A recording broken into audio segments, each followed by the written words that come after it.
Let's talk about the invisible forces that are shaping the way you feel in your own home. It's not just about what you see, but really it's about what you feel. Today we're going to dive deep into the hidden influence of texture on our well-being and how the surfaces you touch every single day are speaking a kind of secret language to your brain. You know that feeling, right? You walk into a room and you instantly feel comfortable or energized or just safe. But why? What is that? Well, a lot of the time, it comes down to something we barely even think about: texture. We're going to uncover the science behind that feeling so you can learn how to use it to create spaces that don't just look good, but feel genuinely amazing. Okay, so let's get right into it. To really get how texture works its magic, we first have to understand this powerful, constant conversation that's happening between your skin and your brain. So first up, we've got this really cool concept called haptic perception. Now, this isn't just about passively touching something, it's about the active way you explore your environment. Just think about it for a second. The feeling of the floor under your bare feet, the fabric of the sofa you're sitting on, the cool glass of water in your hand, every single moment, your haptic system is sending a flood of information straight to your brain. And here's the thing, our reaction to all this information isn't just random. Nope, it's biological. It's like we all have this primal sensory library that's been passed down from our ancestors. They had to rely on touch for survival, right? Soft moss meant a good place to rest. Rough bark on a tree meant stability. And believe it or not, those ancient feelings are still with us today. So how does a physical thing, like touching a blanket, become an actual emotion, like feeling comforted? Well, it's a surprisingly direct three-step journey. First, little receptors in your skin are constantly picking up data: pressure, temperature, you name it. Second, those signals zip right up to the part of your brain that processes touch. And then, and this is the real magic right here, those signals get mingled up with your brain centers for emotion and memory. It's why the feel of a certain sweater can just instantly transport you back to being a kid. Now here's where it gets really interesting. Our skin has these specialized nerve fibers that are basically designed for emotion. So let me introduce you to the superstars of comfort. They're called C-tactile afferents. These guys are the unsung heroes of feeling good. They're not so interested in precise details. They are tuned specifically for that gentle, slow, caress-like touch. And this is where it all clicks into place, right? The link between a material and your mood. When you run your hand over a really soft surface, you are literally stimulating these special nerves, and that triggers a release of calming chemicals in your brain. We're talking the good stuff like oxytocin, the bonding hormone, and serotonin.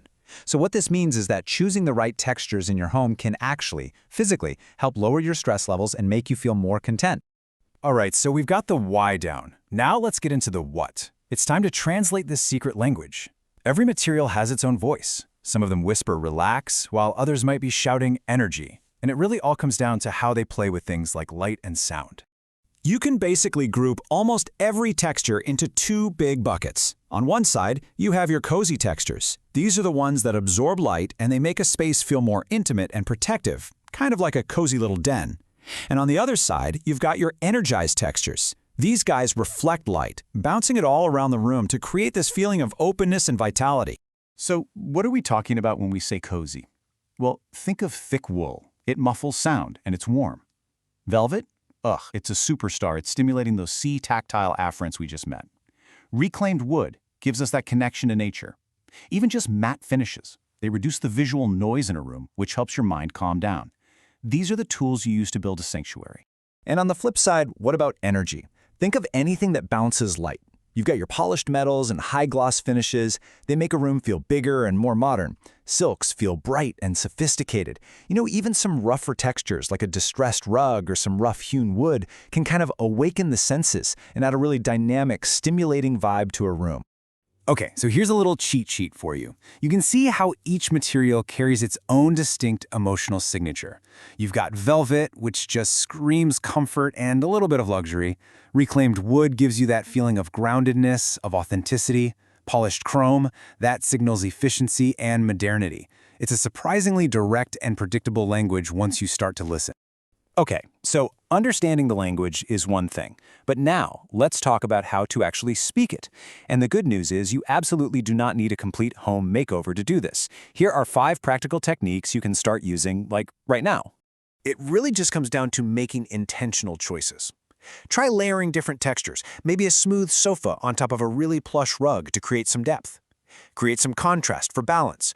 Soften up hard surfaces like a stone countertop with a nice wooden cutting board. Bring in natural materials to help reduce stress. And please, don't forget your walls and your lighting.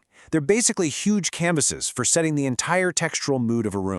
But, and this is where things get really, really cool, these design choices don't just affect your mood. They can actually physically alter how you perceive the space around you. So for this last part, we're going to look at some pretty wild evidence that shows just how incredibly powerful texture really is. So let me just ask you this. Do you think the texture on a wall could actually make you believe a room is smaller or bigger than it really is? I know, it sounds like a trick question, right? But the answer is, amazingly, yes. So scientists actually put this to the test using virtual reality. Researchers created these identical rooms in VR, but they changed just one thing between them: the texture of the walls. And the results? Honestly, they were kind of mind-blowing.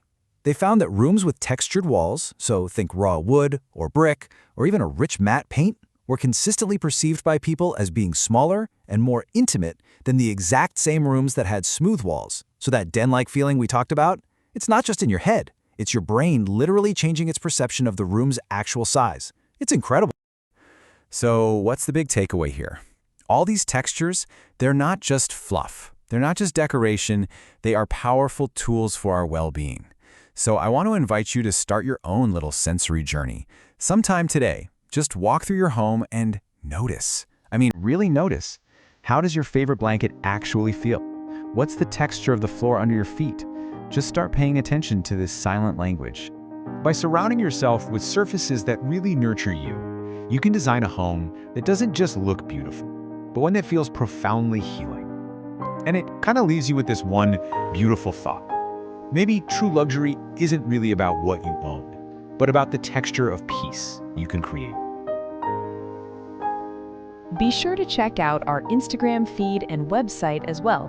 We can be found at www.comewhatmayhomedecor.com. Until next time, come what may.